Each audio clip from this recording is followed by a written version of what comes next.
Ang tulong natin ay nasa pangalan ng Panginoon. Siya ang lumikha ng langit at lupa. Ating ipahayag ang ating mga kasalanan sa Diyos. Ang ating Diyos ay Diyos na mahabagin at mapagpatawad.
Mapalad ang tao na pinatawad na yaong kasalanan at nalimot na rin ang kanyang nagawang mga pagsalangsang. Mapalad ang taong sa harap ng Panginoon ay di na pinararatangan ng kasalanan, dahilan sa siya ay hindi nanlilinlang. Nung hindi ko pa naipapahayag yaring kasalanan, sa buong maghapon ako'y nananangis sa matinding lumbay. Sa araw at gabi, bigat ng kamay mo ang nararamdaman, ano pa't wala nang nalalabi akong lakas sa katawan. Hamog ang kaparis na dagling na tuyo sa sikat ng araw. Ako ay lumapit sa iyong harapan at salay inamin. Ang aking nagawang mga pagsalansang di ko inilihim. Pinagpasyahan ko ang lahat ng ito sa iyo'y idaing at aking natamo ang iyong patawad sa sala kong angking. Mga minamahal, sinasabi sa unang Juan 1:9, kung ipinapahayag natin ang ating mga kasalanan, maaasahan nating ipatatawad sa atin ng Diyos ang mga ito at lilinisin tayo sa lahat ng ating kasamaan sapagkat siya'y tapat at matuwid. Salamat sa iyo, O Diyos.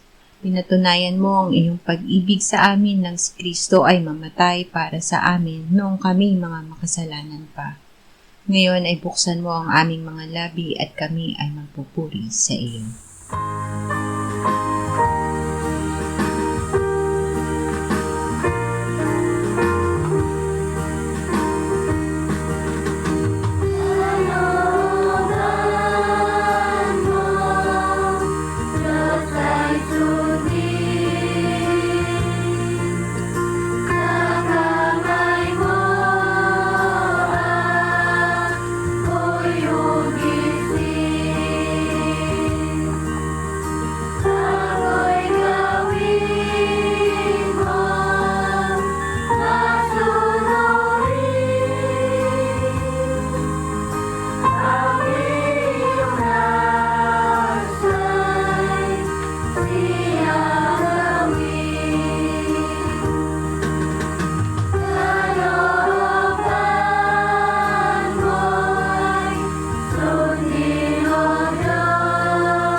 Amos 6:3-7. Naglalayo ba kayo ng araw ng sakuna, at maglalapit ba kayo ng upuan ng karahasan?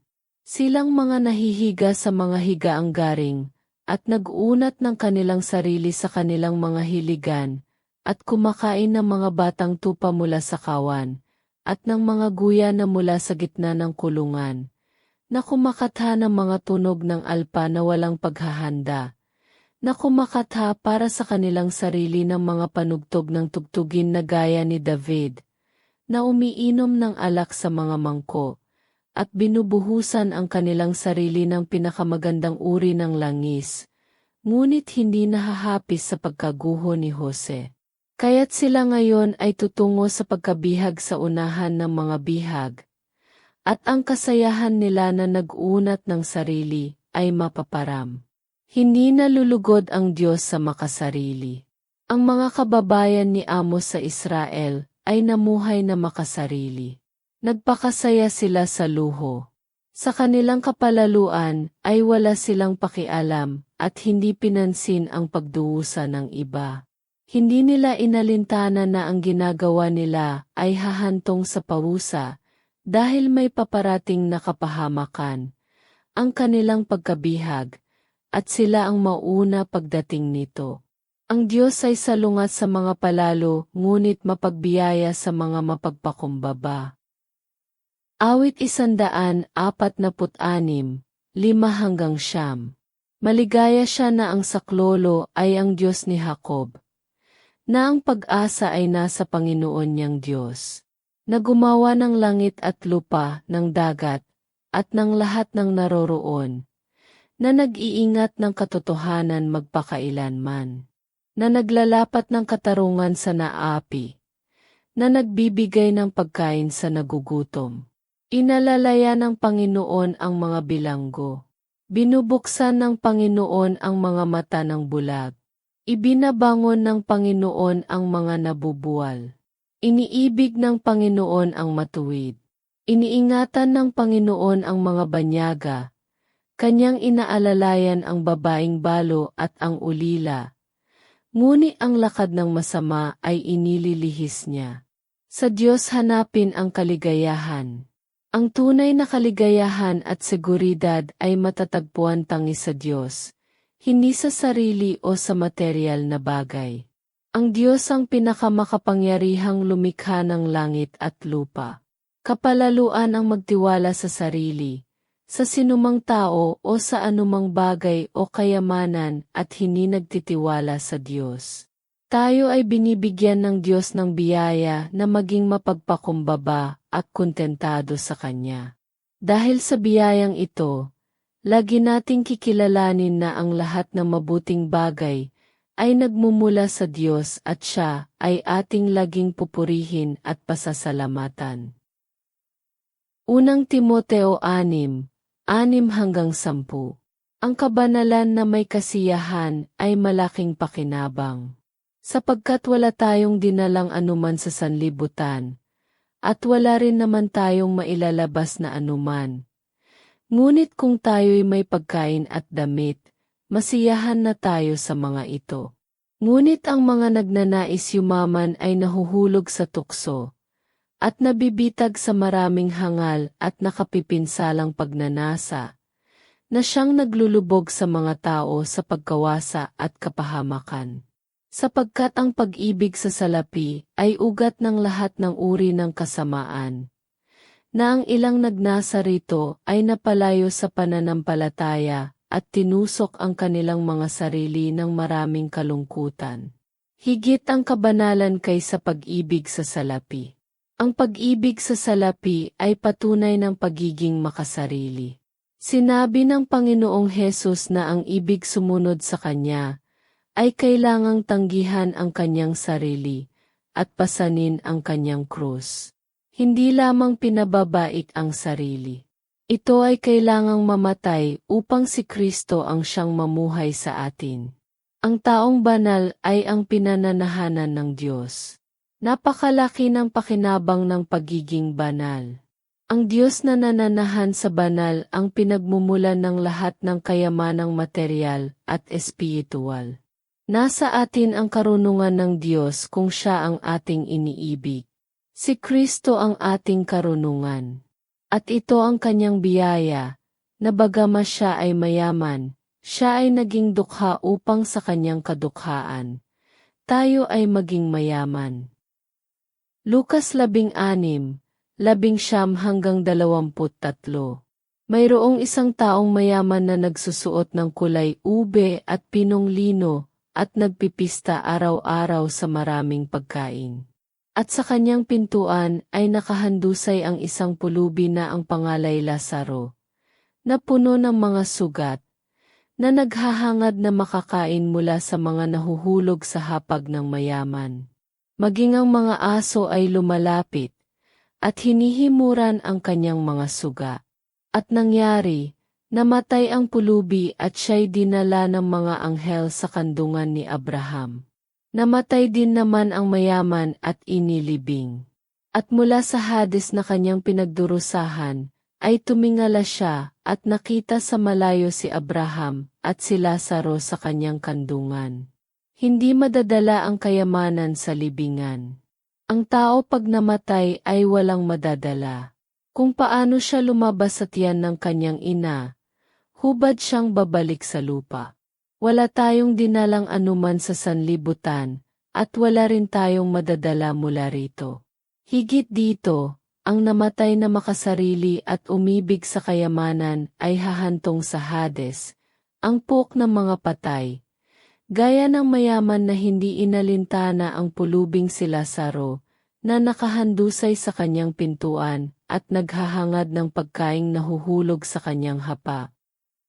Wala ng pag-asa.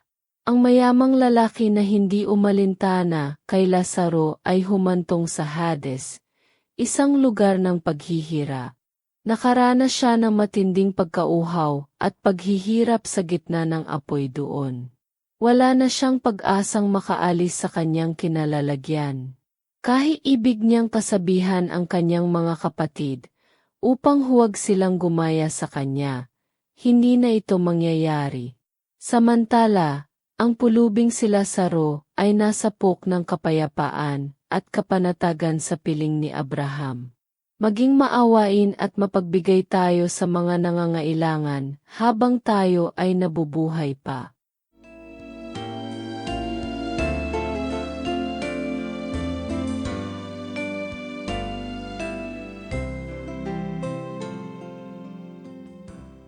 Manalangin tayo. Panginoong Hesus, sinabi mo, malibang kainin ninyo ang laman ng anak ng tao at inumin ang kanyang dugo, kayo ay walang buhay sa inyo.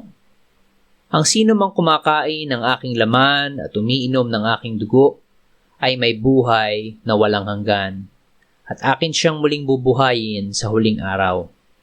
Sapagkat ang aking laman ay tunay na pagkain at ang aking dugo ay tunay na inumin. Siya na kumakain ng aking laman at umiinom ng aking dugo ay nananahan sa akin at ako sa kanya. Kung paanong buhay ang Ama na nagsugo sa akin at ako ay nabubuhay sa pamamagitan ng Ama, gayon din siya na kumakain sa akin, siya man ay mabubuhay sa pamamagitan ko. Panginoong Hesus, aming tagapagligtas, tinatanggap ka namin sa oras na ito bilang aming tinapay ng buhay. Tinatanggap namin ang iyong katawan na ipinako sa krus, namatay, inilibing, binuhay na muli, at iniakyat ng Ama sa kanyang kanan sa langit bilang aming tunay na pagkain. Tinatanggap namin ang iyong dugo na nabuhos sa ikapagpapatawad ng aming kasalanan bilang aming tunay na inumin. Manahan at mabuhay ka sa amin upang kami ay mamuhay sa pamamagitan mo kung paanong ikaw ay namuhay sa pamamagitan ng Ama. Salamat, Ama, sapagkat dahil kay Kristo, kami ngayon ay nakapamumuhay kasama mo kaisa ng Espiritu Santo. Sa iyo ang lahat ng kaluwalhatian, ngayon at magpakailanman. Amen.